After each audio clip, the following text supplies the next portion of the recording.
À l'occasion de la 8e conférence ministérielle du Forum sur la coopération sino-africaine, notre journaliste a pu s'entretenir avec le professeur Jean-Noël Beka-Ben-Guema du département de management de l'Université internationale de Rabat. Écoutons-le.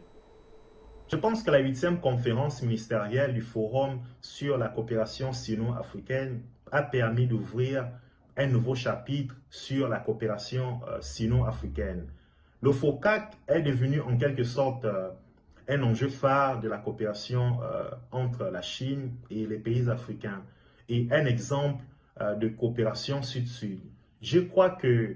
l'amitié entre la Chine et les pays africains devrait continuer de se renforcer dans divers domaines à la suite de la 8e conférence ministérielle du Forum sur la coopération sino-africaine. La coopération sino-africaine dans plusieurs domaines, notamment celui des infrastructures, s'est approfondie depuis plusieurs années et un certain nombre de grands travaux d'infrastructures ont enregistré d'importants progrès, jetant ainsi des bases solides pour l'amélioration des moyens de subsistance des populations ainsi que le développement des pays africains. En outre, je crois que la Chine, à travers la ceinture et la route, a utilisé divers fonds pour venir en aide à plusieurs pays africains, ainsi que construire, moderniser plus de 10 000 km de chemin de fer, près de 100 000 km d'autoroutes,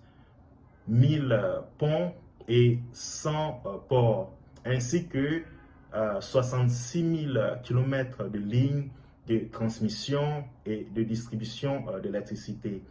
Dans le cadre, par exemple, de la lutte contre la COVID-19, la Chine avait déjà fourni 120 lots d'aide matérielle anti-épidémie d'urgence à 53 pays africains et à l'Union africaine et avait déjà envoyé des équipes d'experts médicaux pour soutenir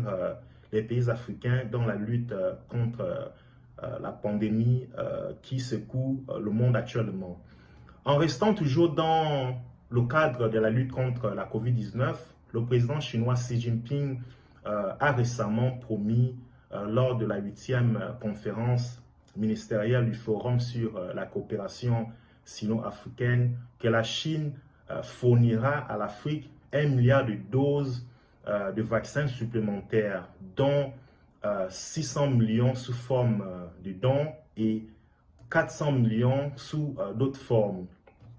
En matière de coopération économique et commerciale, il est important de souligner que la Chine est le plus grand partenaire commercial de l'Afrique depuis 12 années consécutives, depuis 2009. De plus, je crois que la proportion du volume du commerce sino-africain, notamment dans le commerce extérieur total de l'Afrique, a augmenté l'année en année. Et à la fin de l'année 2020, les entreprises chinoises avaient déjà investi plus de 43 milliards de dollars en Afrique, créant ainsi près de 3500 entreprises de toutes sortes en Afrique, employé plus de 80% de travailleurs locaux et créé des milliers d'emplois. Pour finir, je voudrais dire que la 8e conférence du FOCAC était un moyen pour la Chine de continuer de partager son expérience dans plusieurs domaines, notamment la lutte contre la pauvreté, le développement de l'agriculture,